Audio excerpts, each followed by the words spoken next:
Hello, good morning guys. So, magluto dito sa itong pamahaw, no?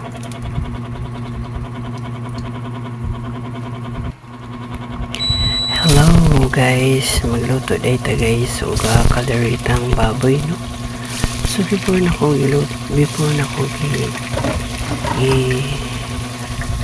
luto ko ng kalaritang baboy.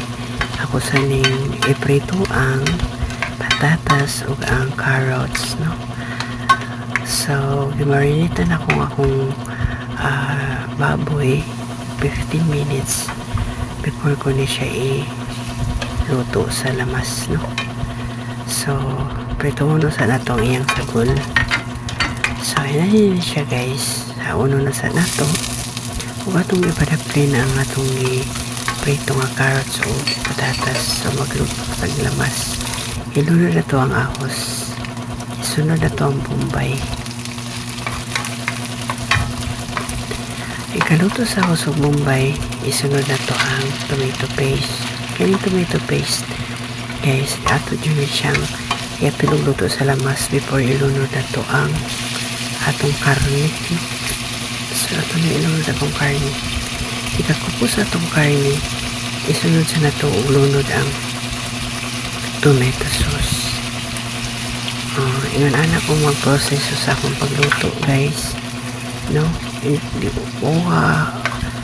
ko ka sure sa uban, basta ang akong pagprocess sa luto inahin siya.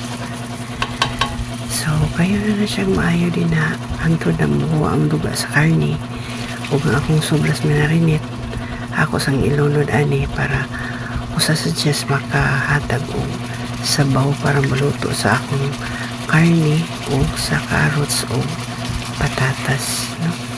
So tabunan na to diha ato ng hot tangan na to liver spread nga mao ni maghatag og lami, puno lami sa atong giluto nga kalderetang baboy.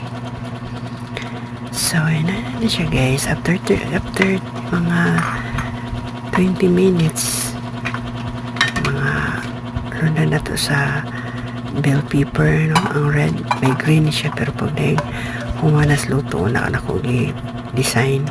So niluto na akong carrots ug ang patatas guys. So thank you for watching. Please subscribe sa akong post, mga